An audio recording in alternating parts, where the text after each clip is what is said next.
The views expressed on Science for the People are not necessarily the views of this station, its affiliates, sponsors, or advertisers. This week on Science for the People, we're talking about all things memory. First, we'll talk with Dr. Mike Yassa about how our brains tell the difference between all of the homogeneous moments we experience. Then, Dr. James McGaugh explains how emotion alters what we remember and how we might weaken specifically traumatic and vivid memories. Welcome to Science for the People. I'm Jessie Yaros. Every day when leaving work and heading towards our cars, we have to remember where we parked today. Not where we parked a million other times in the same lot, but just today. This is just one example of the human ability to parse apart extremely similar memories from one another. Here to talk with us about this today is Dr. Mike Yassa, Associate Professor at UC Irvine in the Departments of Neurobiology and Behavior and Neurology. He's also the director for the Center of Neurobiology of Learning and Memory, and full disclosure, my advisor in graduate school. His research focuses on the neural mechanisms that support learning and memory, and how those circuits are altered throughout the course of aging. Mike, thanks so much for joining us. Thanks for having me. So I'm going to start off with a loaded question. What is memory? How would you define it? There's probably a variety of different ways to define memory, but I'll give you sort of my favorite definition, which is really anything that is capable of making a lasting change or a lasting imprint on the brain. So that's pretty broad. Yeah. So it doesn't necessarily have to be any specific part of the brain, just a change in the brain somewhere. It has to be long-lasting. That's the key that I think about for memory, is that it can't just be something transient.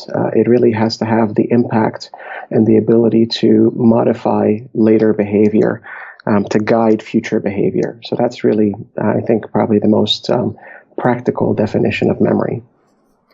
And a lot of the basics we know about the neuroscience of memory come from research on a patient named Henry Molaison, or HM. Could you tell us a bit about his case's contribution to our current understanding of memory? Sure. So Henry was a very interesting case of neuropsychology that we only came to know his name actually quite recently when he passed away, but for the longest time we knew him only as HM. And HM's story is as follows. HM, as a young man, fell and hit his head, and as a result of that accident, he suffered from epileptic seizures. Now, normally, epileptic seizures are something that can be ameliorated with an anti-epileptic, with pharmacological treatments. But in his case, he was not responsive to those treatments. So what you would do to a patient who was not responsive to a pharmacological treatment back then, in the 50s, is the same thing that you would do today, which is that they would undergo a surgical procedure to remove the part of the brain where the seizures seem to emanate from. So that's exactly the surgery that he underwent. This was a surgeon by the name of William Scoville, who lopped out parts of the brain where he thought the seizures were coming from. And for all intents and purposes, the surgery worked reasonably well, but when he awoke, it was very clear that he was changed in a dramatic way. He was unable to make any new memories of any experiences that he had after the surgery, and he was also unable to remember things that were that had occurred recently before the surgery. His past memories were okay, way back in the past, so knowing who he was and where he came from, all of that was intact. But as he started to try to remember things that were closer in time to the surgery, all of that was gone. And certainly his ability to make any new memories stick was also gone. So this was quite profound and somewhat disturbing, of course, to Scoville, who then enlisted the help of somebody by the name of Brenda Milner, who was a psychologist who was able to test HM's abilities in more detail to be able to ascertain exactly what I just told you, which is that his ability to learn and remember new information was impaired, but his ability to remember the past was still intact. And his ability to remember things also like, how to ride a bicycle or how to tie your shoelaces, all of that was still there. So clearly there are different memory systems in the brain that were still intact, but his ability to remember day-to-day events was really what was compromised. And that really has something to do with the part of the brain that was removed. And it turns out that Scoville unknowingly at the time removed a part of the brain that is very, very important for memory, or at least this type of memory, which is what we know as the hippocampus and the surrounding cortical regions, or the medial temporal lobe. So it's a part of the brain that is sort of deep towards the inside, typically well protected with this, thick cortex around it, and then obviously a very hard skull. But it is very susceptible to disease, especially things like epilepsy. So we tend to see a lot of epileptic seizures come from that particular part of the brain. So the reason why this case was very informative to us is because at the time, nobody really knew what that part of the brain does. People had some inklings, but really nothing significant. And this was so dramatic, and it really kind of forced us to think very clearly about what types of memory systems exist in the brain and what is the functional division of labor in the brain as it relates to memory. And also what the particular function of this region in the brain has to do in service of memory, which is really the acquisition of new information, but not really holding on to that information for any significant period of time. Over time, that information gets stored elsewhere. That's why he could still remember things from way back in his past. So I would say, yeah, go ahead. What do we know about how that information is transferred from that hippocampal area where the memories are created, and to where is it transferred and how?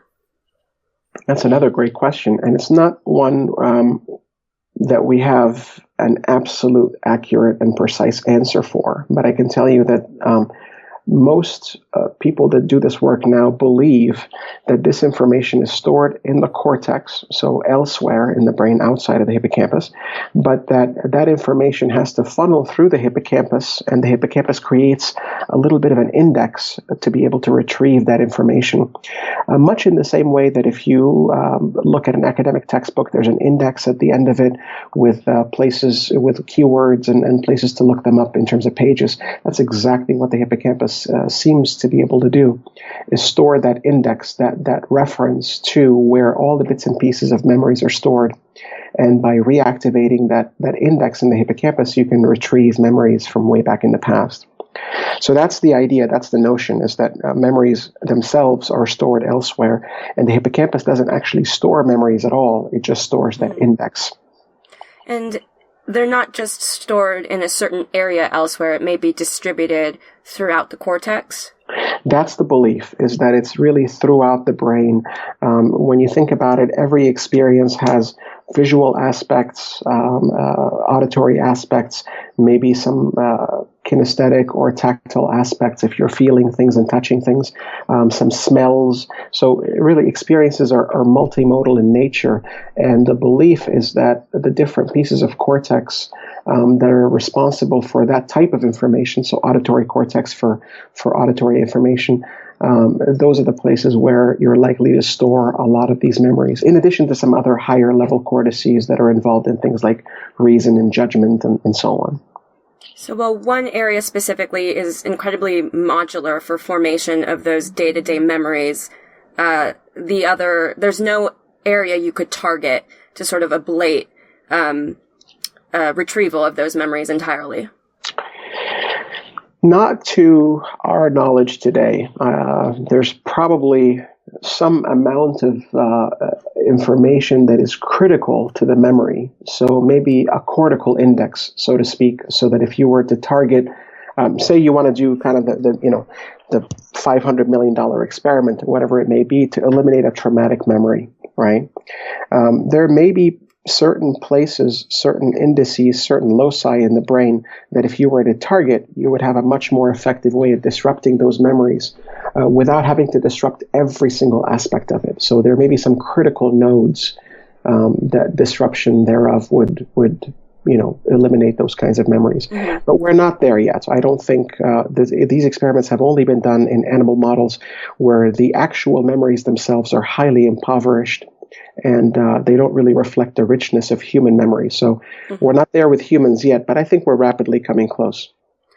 And this brings up another big question in human memory research, because of all those ethical issues, we can't just lesion an area of the brain, can we? Not quite. I think that's going to come with a lot of ethical issues to debate and think about. But surgical procedures to eliminate tumors and epileptic seizures are essentially lesions. So you can imagine that in the extreme, one can imagine a part of the brain that is pathological and storing a lot of traumatic memories. Well, maybe that's a part of the brain that needs to be disrupted. So this is a discussion that has to happen over an extended period of time, and the international community would have to weigh in into the ethics of it. But I think the ethics will track with the scientific advance as it has in the past. But we can't wait for different case studies and surgeries with these lesions to learn about memory. So the way that human researchers approach it is through imaging. Since you aren't able to manipulate the brain in the same way that you can as animal researchers can, how do you look at the neural underpinnings of memory in such non-invasive ways? That's a great question. And the short answer is that you can do a lot, but you can't exactly get at some of the most crucial questions about causality. So what we tend to do with imaging research is that we're trying to find correlational evidence as to the involvement of different networks in the brain in certain aspects of memory. But we also started to ask in recent years, maybe the last 10, 15 years, I think more important questions about not just where, but how. How do areas of the brain and networks in the brain interact to give rise to this incredible ability that we call memory? So all of these questions can be addressed to a fairly large extent with imaging technology, with correlations between brain and behavior. But ultimately, if you're trying to understand the dependency of certain cognitive capacities on different networks or parts of the brain, the disruption experiments are important. So in the absence of being able to do that in humans, I think that's where really using animal models is highly advantageous. And the lesion studies and the animal research can really inform where we look in the human imaging studies, correct? Absolutely. It tells us exactly where to look, but it also can tell us some subtleties about the timing and the nature of the involvement of certain things. Lesion is really a very, very broad term. Now these days, it's more common to see things like reversible inactivations. Manipulations with optogenetics can involve millisecond timing precision to shut down neural activity for a very brief period of time and then bring it back online. So you can look at things like disruption of rhythm and flow and communication rather than just eliminating a hunk of brain, which is really all we did 50, 60 years ago. So what is an example of reversal inactivation that affects memory? Oh, there's a large number of these investigations now. So you can imagine a situation in which you put the animal in an environment and they're supposed to go around foraging and learning maybe object-place associations. If you were to inject a reversible lesion or put in a chemical that is able to shut down neural activity for some period of time, like fluorophore conjugated mucimol is one of those things. You can prevent the animal from learning anything because the hippocampus is effectively shut down while they're navigating around that maze. You could do the same thing with an optogenetic manipulation, so sticking a probe in there to shine light onto specific receptors that are responsive to that light. And as a result, they will either shut down or they will open and either activate or inactivate cells in the same way with millisecond time precision so that you can shut it down exactly when you might expect it to be active and see what the timing role might be. So your research in memory is uniquely informed by animal research in that it looks at the specific neural computation that we know about from research in mouse and rat models and computational neuroscience. So could you tell us a bit about this computation and the origin of its research in animals and how you look at it in humans. Sure. So one of the most informative computations to what we do is a computation that we refer to as pattern separation. It's actually been referred to that way since the early 70s by David Marr, who first proposed this notion that in order for us to have an effective memory system, we have to be able to distinguish among very similar experiences and use different neural matter, different neural activity, different neural substrates to encode those different memories so that they don't overwrite one another. The example I typically like to give is where you parked your car today versus yesterday versus the day before. These are all similar experiences, and yet the brain is able to seamlessly store them using independent records. So how we do that still remains somewhat a mystery, but we have some ideas about how to test those notions about pattern separation. There's since the 70s, there was kind of a relative paucity of work in this area up until the 90s, when computational models sort of revived the notion and talked about how important these computations are to have in order to have an effective episodic memory system. And then it wasn't really until 2004 that a set of 3 papers were published almost concurrently, showing actual empirical evidence for this computation in animal models. So these are examples of firing of different neurons in the hippocampus that really suggested they might be engaged in this particular kind of computation. Fast forward a few years later, we and others and many other colleagues were able to amass a number of different pieces of evidence in humans to show how this process also works in humans using functional brain imaging, or fMRI. So in the example of trying to find out where your car is, or you're walking towards your car, you know where you parked it in the parking lot, and you get there and you're like, oh, wait, that was where I parked my car yesterday. So would you say this is somewhat of a failure to demonstrate this pattern separation computation? That's exactly right. And of course, there's many reasons why that might have happened. So it could be a failure of retrieval because of distraction, of interference across different experiences in different days. It could be that when you parked your car today, you were in a hurry and you didn't really think about where you parked it so much. So that was ineffective encoding of today's experience. And maybe yesterday you had a little more time, so that experience kind of overshadowed the last experience you had with parking your car. So there's a variety of different reasons why you might generate sort of a false memory there. Some of them have to do with faulty encoding, and some of them have to do with faulty retrieval. So anywhere along the process, there can be an error. Absolutely. And we say, I call this a failure to pattern separate. But it must not be the case that every time you don't pattern separate that it's a failure. Well, that's absolutely true. In many cases, it does not behoove you to pattern separate. In many cases, what you want to do is actually generalize and be able to perform the opposing computation of pattern completion, which is being able to reinstantiate an existing memory based on a partial or a degraded cue. So, for example, if I were to see you coming in with, different hairstyle, or you've changed your appearance slightly, I still want to be able to recognize that it's you. I don't want to all of a sudden think you're a different person. So I have to be able to do that kind of recognition despite the fact that the representation of you today might be different from what I've experienced in the past. So having that kind of flexibility is also very important. So I think that to have an effective memory system, you really have to have both. You have to have the ability to distinguish and discriminate among similar experiences, in other words, pattern separation, but you also have to be able to flexibly generalize to new situations, which is really what pattern completion allows you to do. So you've basically designed a test that you think can reflect the behavioral outputs of these neural computations. How did you design this task?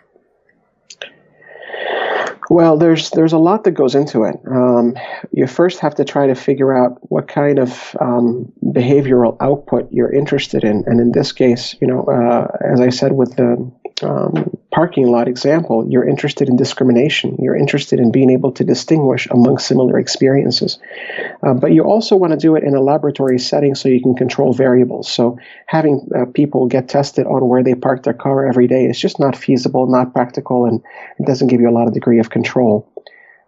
So we resorted to pictures, and pictures are quite straightforward. You can manipulate their similarity. And we've done also things like space. So we can look at how things in similar spaces might be interfering with one another, or things that are close together in time might be interfering with one another. And every step of the way, when we design one of these tasks, we try to kind of build a parametric space. So we build a continuum of different similarities and different difficulties. And we look at, instead of performance as just a single measure, we look at it as a function of the degree of interference, so how similar the experiences are. And of course, as you can imagine, if they're very, very similar, it's going to be a much more difficult task. If they're not so similar, it'll be easier. And in these experiences, just to be clear, when in the task, what are subjects viewing, and what is their job in terms of discrimination versus generalization? So to give you an example, in the objects task, what they would be asked to do is look at images of everyday objects that are projected on the screen. And every now and then we would show them objects that are similar but not identical. So it could be tilted slightly, it could be a different shading, different color, or maybe even a different object in the same category, like two hammers or two picnic baskets. And we asked them to tell us if it's the same object they've seen before or if it's something different. In the spatial version, instead of changing the identity of the object, we would move it ever so slightly, or we would move it a lot. In the temporal example, we would present items sequentially, and then later on present them side by side and say which one happened first. And what we're manipulating there is the number of items that came in between them during the encoding. So things that are presented close together in time usually are a lot more confusable. Things that were presented farther apart in time are a lot more distinguishable. So in the human brain, what does it look like when a subject is able to identify a image as seen before versus fails to do so and thinks it's an entirely new image? So typically what we try to do is we use an effect that's been known about in fMRI for quite some time now that we call fMRI adaptation. And the idea there is that the first time I ever show you anything, there's lots and lots of brain activity. It's a little bit of a novelty effect. But the second time that I show you the same exact thing, that level of activity goes down. It's a signal that this is familiar, that the brain has adapted to it. It doesn't really need to activate to the same level. So that's a trick that can be used a little bit to our advantage in terms of what happens now if I were to show you something similar but not identical. Will your brain treat it as if it's a new item and have lots and lots of activity? Or will it bring down the level of activity in terms of, in other words, it's signaling that this is familiar and it thinks that it's the same thing it's seen before? And of course, there's every level in between depending on the extent of similarity. And numerous researchers have been able to replicate this effect with different versions of this, we call it mnemonic discrimination task. So you can, I imagine, give the task without someone being in the scanner and make an assumption or correlation as to how their brain would be acting when they're doing these specific discrimination or generalization processes, correct? Yes. So in fact, that was really the motivation behind designing very sharply tuned behavioral tasks that are highly specific and sensitive to this computation, because our belief is that if we are able to deploy these tasks in the community, we can start to use them as diagnostics, and without having to actually do the very expensive MRI studies. If we can determine if somebody has a memory deficit very early on, we can try to target them with treatments and therapeutics very early on. And one of the major contexts in which we're involved in doing this is in preclinical Alzheimer's disease. So in individuals who are at risk, but they haven't really expressed manifest symptoms yet. They might have some subjective memory complaints, but they're not really diagnosed with anything. But this test might act as a much more fine-tuned kind of diagnostic. So this test may even be able to pick up on memory deficits before obvious brain imaging could? Well, I think brain imaging is always going to be more sensitive than behavior. But the question is not before brain imaging, but in lieu of brain imaging. Brain imaging still remains quite expensive. And if you want to do something at the level of millions of individuals, it's much better to have a community assessment tool that is akin to a paper and pencil test or even a computerized iPad test that would be cheap, relatively inexpensive, and requires no expertise to be able to analyze. So that's the goal from developing something like this. When we do the imaging studies, we're trying to achieve neurobiological validation, and that's what we as scientists spend a lot of time doing. But then the clinicians don't really have to do that anymore. They can just use the test as a diagnostic that is fairly reliable and validated. So in addition to the Alzheimer's community, you've been able to find some other potential applications for this test. So what other communities and clinical pathologies have you found to have altered pattern separation or completion processes? So we've seen evidence of alterations in these computations in neuropsychiatric illness, including depression and anxiety and PTSD. We've also seen it in psychosis, so schizophrenia and bipolar disorder with psychotic features.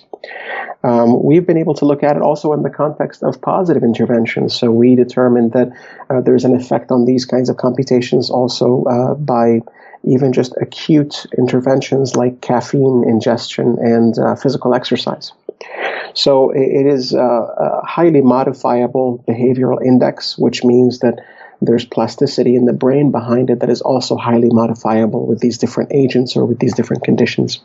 So there's some on the negative side and there's some on the positive side where we can actually make the behavior better. We've also done things like in clinical trials in Alzheimer's disease where you have an impairment in pattern separation. Using specific treatments and therapeutics, we're able to document enhancements in the behavior on that task as a result of this treatment or therapeutic. So a lot of these pathologies that you're talking about aren't sort of necessarily synonymous with memory deficits. At least you don't think of a major issue with schizophrenia or depression as being with memory. So are we picking up on potential memory deficits in these conditions, or is it indicative of a more general process of this computation for more than just memory? So that is a great question, and it's likely a combination of both. I can tell you that just because it's not the most traditional set of symptoms that you would think of when you think of schizophrenia or depression, doesn't mean they're not there. Actually, cognitive deficits, including memory and attention deficits, are part of the symptomatology of schizophrenia that we've known about for a very long time. It's not what you typically hear about. You typically would hear about hallucinations and delusions, or even negative symptoms like anhedonia, but the cognitive symptoms are certainly there. And they've been documented in depression for quite a long time as well. What we're doing is offering more specificity to the type of memory deficit and type of cognitive deficit that we see in these disorders.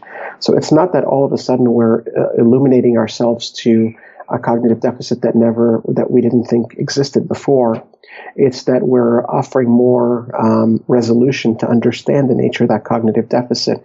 And to be honest, most of the treatments out there, especially for schizophrenia, have targeted one set of symptoms, but not the others. And not a lot has been targeting these cognitive symptoms, which can be quite dramatic also and quite debilitating.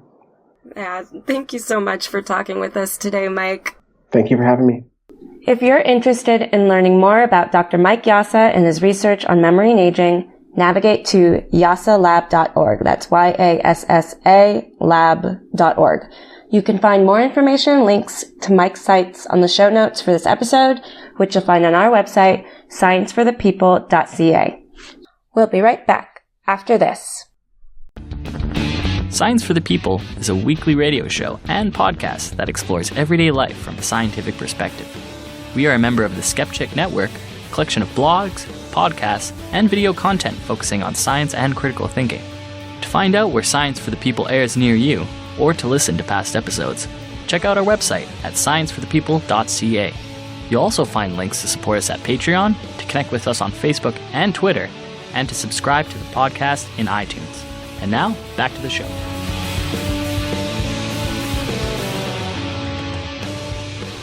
Welcome back to Science for the People. Ever heard of a flashbulb memory?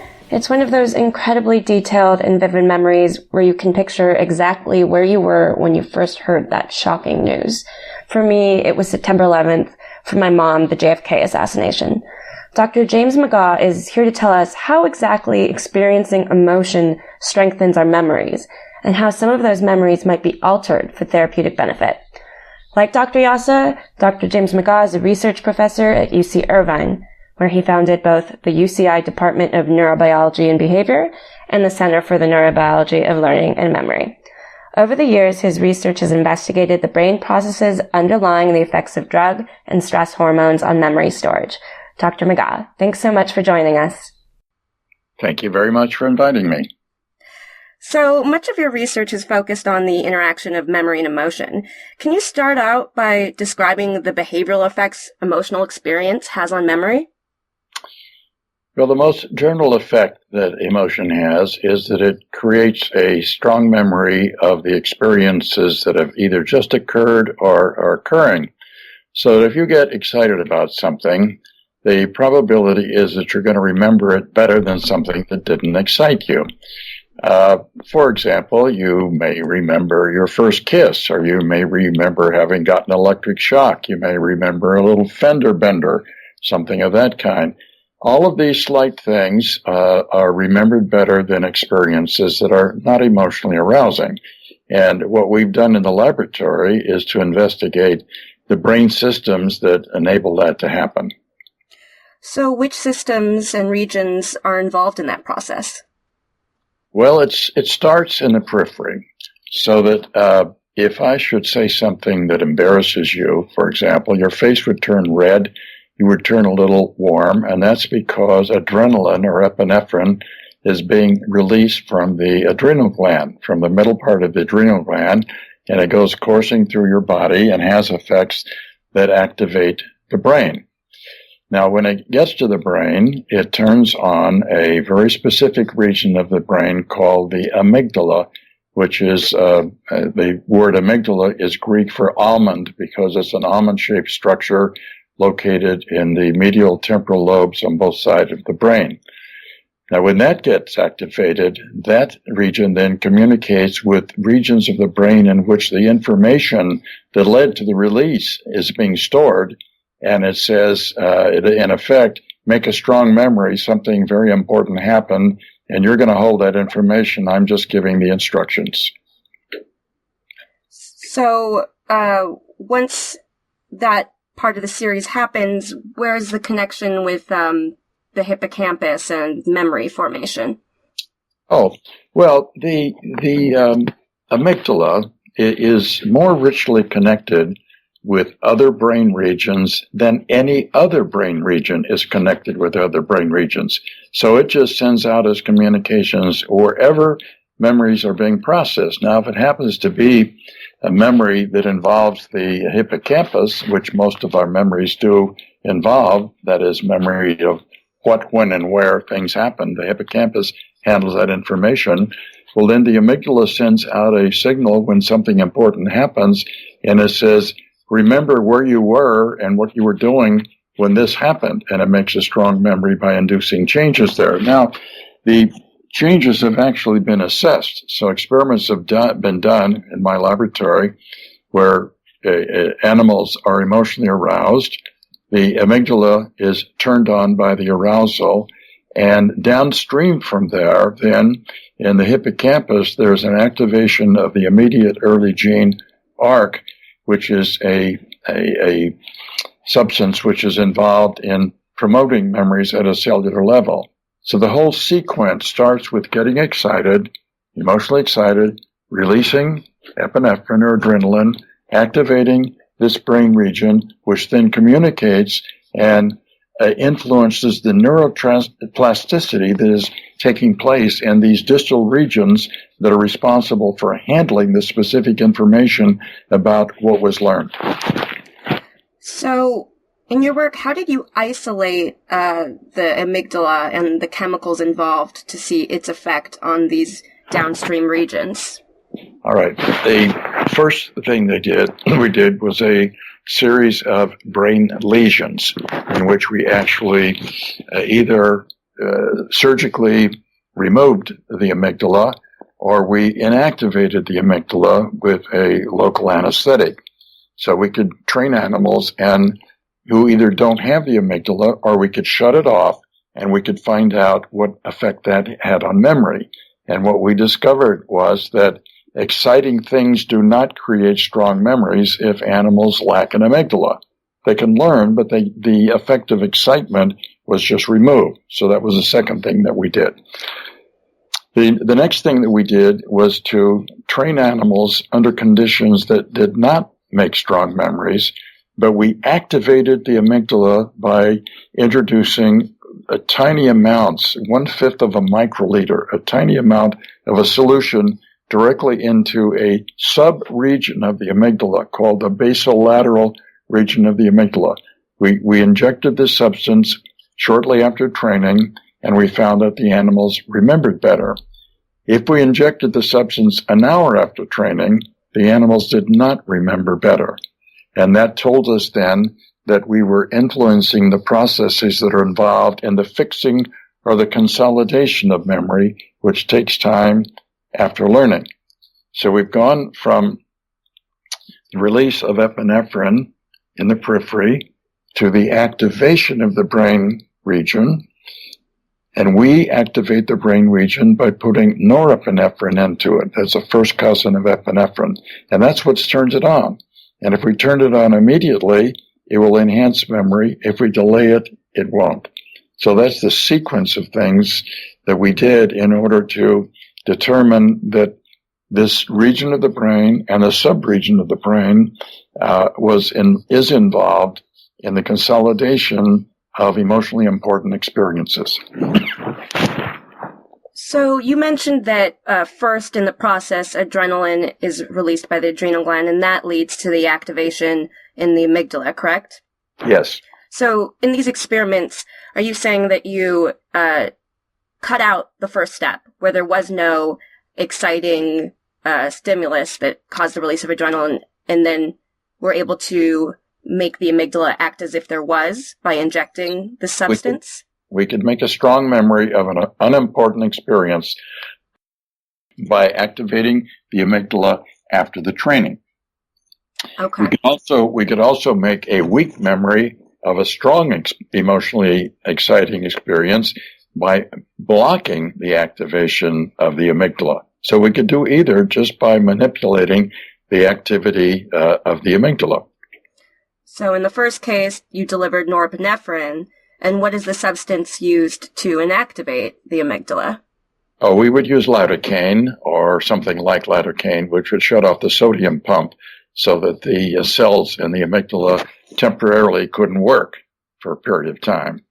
So we could either make a lesion or we could make a temporary inactivation, and those would impair the formation of emotionally arousing memory, or we could create the effect without an emotional experience. We could create the strong memory just by activating this subregion of the amygdala within a short period of time after training by injecting norepinephrine. And I should also point out that other experiments showed that when animals are trained, that the amount of norepinephrine which is released by the training in the animals will predict the subsequent memory at a later time.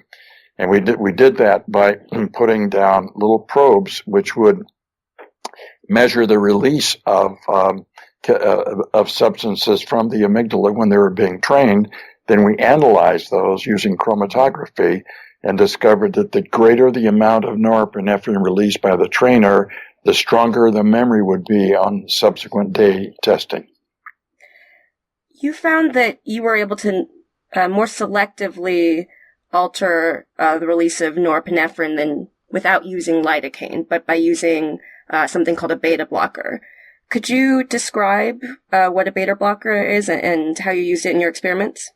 Yes. In the first experiments, I was just describing the way in which we just shut off the amygdala. But in most of the experiments, we don't shut off the amygdala. we simply take action which will prevent the action of norepinephrine.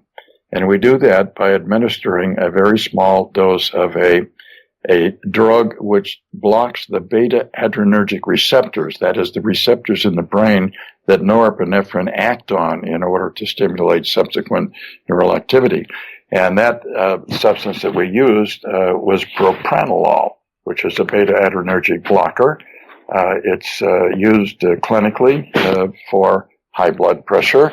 It's a well-known drug. The person who invented it won the Nobel Prize for inventing propranolol, and we just happened to have it available for our experiments. I should point out also that we did experiments with human memory and found that if we give humans doses of propranolol, that will block their formation of a strong memory of a very exciting experience. Right, and this study was published in 1994 in Nature. Could you describe the methods and the findings specifically in that paper? The subjects were administered either propranolol or a placebo pill, and then they were told one of two stories. One story was just a very boring story about a boy and a mother leaving home. They see a damaged car. They're on their way to visit their father in the hospital, and it's disaster preparedness day, so they see people that look like they've been injured. The mother makes a telephone call and goes home. And for each of these statements, they were shown a picture to depict the situation. Other groups were shown the same series of pictures, but were told a different story. Boy and mother left home. They cross the street. The boy is hit by an automobile. He's badly injured. He's rushed to the hospital, and the surgeons work frantically to save his life. The mother makes a telephone call and goes home. Now, a couple of weeks later, they were tested for their memory of the slides that were shown in association with the story. They all saw the same slides. They were just told a different story. And the subjects that received the control solution for placebo remembered the exciting part of the story well and remembered the slides associated with that. The subjects that received the propranolol remembered it as though it was a boring story. In other words, the effect of the emotionally arousing story was blunted by preventing the action of epinephrine with propranolol. So the same neural correlates are at play in humans as you had found earlier in animal models. Yes, we have done extensive work with humans to do the best we can to do studies which are like those with the laboratory animals. And in every case, we've found that activation of epinephrine and norepinephrine enhances memory, and that impairment of epinephrine and norepinephrine impairs memory. We've also studied the involvement of amygdala activation in humans, just as we have in animals. And we found using PET scanning that when the brain is activated by emotional arousal, as measured by PET scanning, that the PET scanning results predict memory tested 3 weeks later. The greater the activation as indexed by the PET activation using imaging, the stronger the memory seen several weeks later. So the fact that we have this system in place and it's preserved across species is evidence that this sort of strengthening of memories for emotionally salient events is evolutionarily adaptive. Can you describe some examples of how this might be? First of all, we have to accept an important assumption here, and that is memory is critical for survival. It's absolutely critical. If we do not have memory, we do not live. It's just essential for everything that we do. And it follows from that then that in important experiences aid in the survival. If you're thirsty and you find water, you need to remember that. If you're looking for food and you find an animal that's competing with you for the food in the spot where you go, you need to remember that. And so it's important both for the lower animals and for us to be able to have memory. And then it's also obviously important to have a strong memory of important events. I mean, that just follows logically from that. Now, if that's the case, it would make evolutionary sense in order to be able to develop systems which will take care of that. That is, to have systems in the brain which will do what is needed to create strong memories of important events. And we think that in these experiments, we've identified what nature has produced systems in the body and in the brain that help ensure that when something important happens, the likelihood of your baby being able to remember it and use that information is greatly increased. So we see this as no surprise that we find what is operating in the laboratory rat and mice is exactly that we see in human memory. So this system, though adaptive, may have its drawbacks and can sometimes act as a double-edged sword.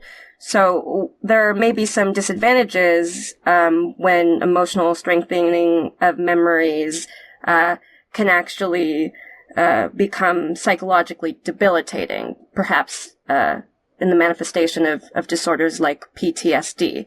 How does this system play and the role in PTSD pathology?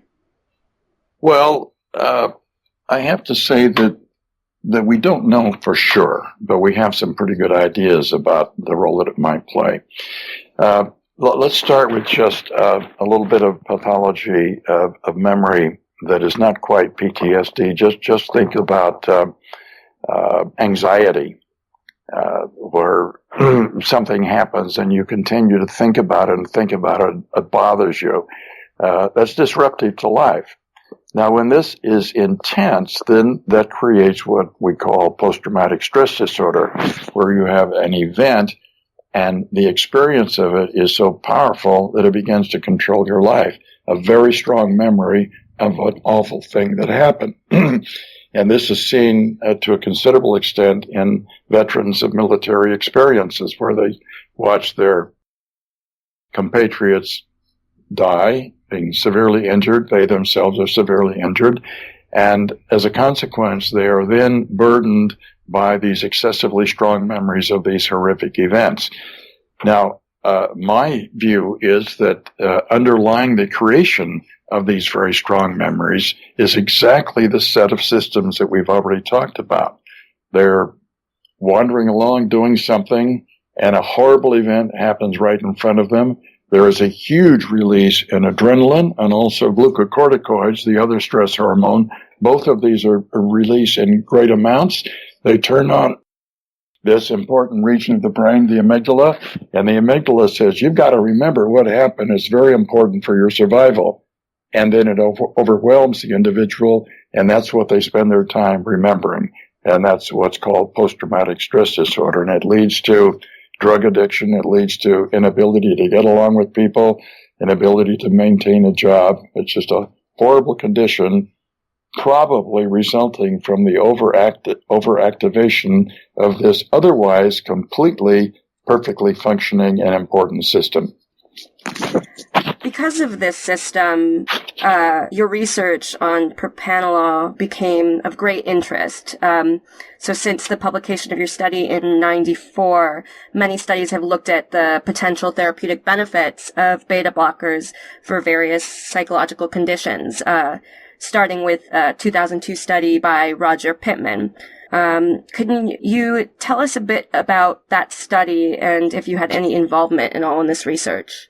I was in my office shortly after that paper was published, and I got a telephone call from Dr. Roger Pittman, whom I did not know at the time. And he said that he wanted to talk with me because he thought that the studies we were doing with propranolol and epinephrine in animals would be relevant to his studies of post-traumatic stress disorder. And I hadn't thought about that, but he said he wanted to talk with me. So he came out and told me about a study that he was going to do, and then he went back and did it. And the study involved stationing nurses at various hospitals in Boston with instructions to enroll people in a study if they agreed to do so after they came to the hospital following injury, or they were in accidents, or they'd been raped, or they had been mugged, something of that kind. And the nurses would ask them if they would participate, and then they would be given either a dose of propranolol pill, or a placebo pill as quickly as possible. And most of these individuals came to the hospital within 2 or 3 hours after the unfortunate event that they had.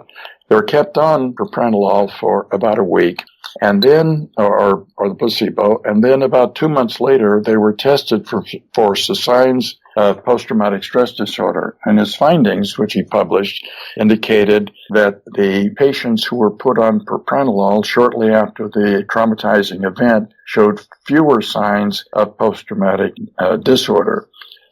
His conclusion was that the propranolol interfered with the consolidation of this traumatic memory, which resulted in decreased expression of traumatic emotional arousal when tested at a later time. And that was the first study to investigate the effect of a beta blocker on the development of post-traumatic stress disorder.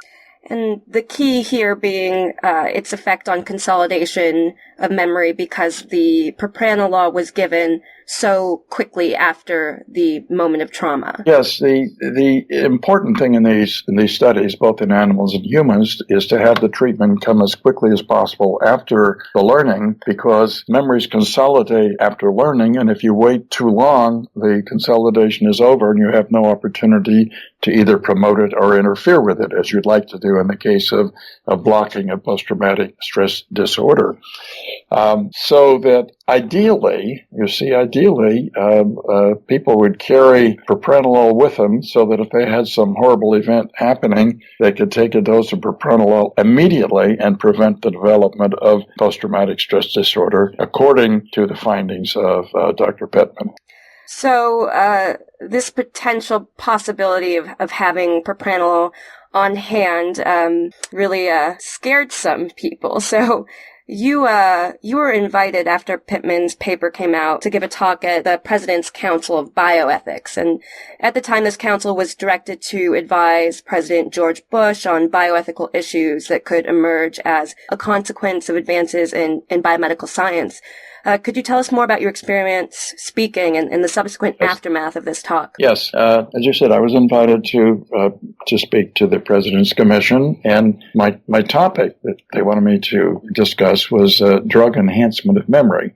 And that's something that I'd worked on for quite a few years, and so I described the experiments, and I described how certain drugs can enhance the consolidation of memory, and then I segued into a discussion of the influences of epinephrine and norepinephrine, those experiments. And then finally, I mentioned, just very briefly, Dr. Pittman's work with propranolol, and I said, out of this basic science research came the very interesting and possibly very important finding of Dr. Pittman that propranolol might be effective in preventing the development of this horrible disability called post-traumatic stress disorder. And I left it at that, and they were happy, pleased with my presentation. We went out to dinner, and I thought that I had done a reasonably good job of summarizing what they wanted me to summarize, and left. And then I discovered later that they found the view that I presented to be outrageous, and they found it to be ethically unacceptable. And they wrote a book entitled Beyond Therapy, in which they made the case. And their basic position was that our emotion and our responses to them are our human nature. That's who we are. And it is important not to tamper with human nature, as though they're talking about the soul. That's what I thought they were talking about. It was dangerous to give propranolol after learning, because that changed the fundamental nature of our representations of the world, and that's not the right thing to do. Well, my response to that, frankly, was that is absurd. We do everything we can with our human compatriots to decrease their troubles, their travails. If a child falls down, we do everything we can to the child to say, there, it's going to be all right.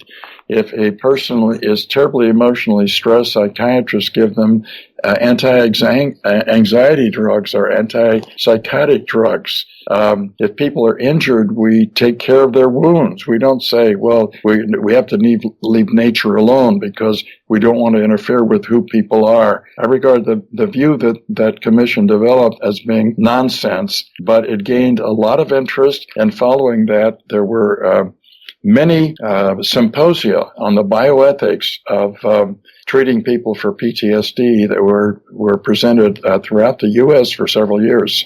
So, what do you expect to see in the future PTSD treatments?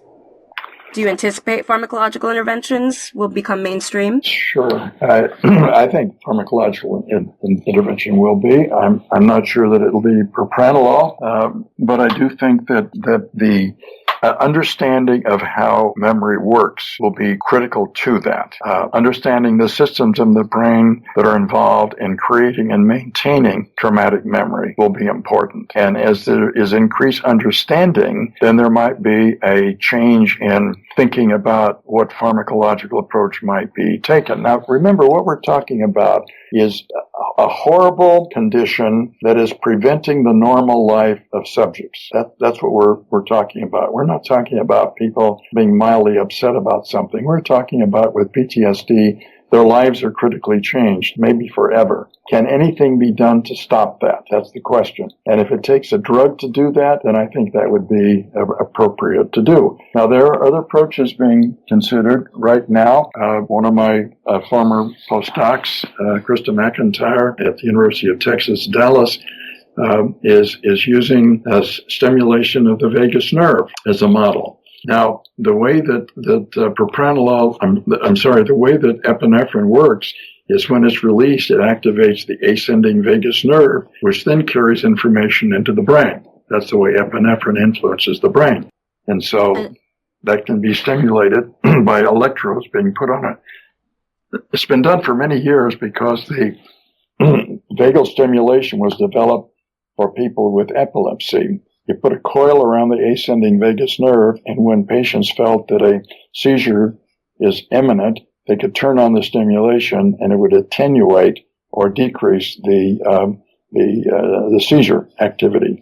And since that is already approved, vagal stimulation, then the notion is that maybe it will be possible to use the vagal stimulation for the treatment of PTSD, even existing PTSD, because you can activate the system by stimulating it. So there are other kinds of treatments that are being thought of, but they all have to do with the adrenergic system for the most part, because that's the one that has such a prominent role in the development and the maintenance of strong memory.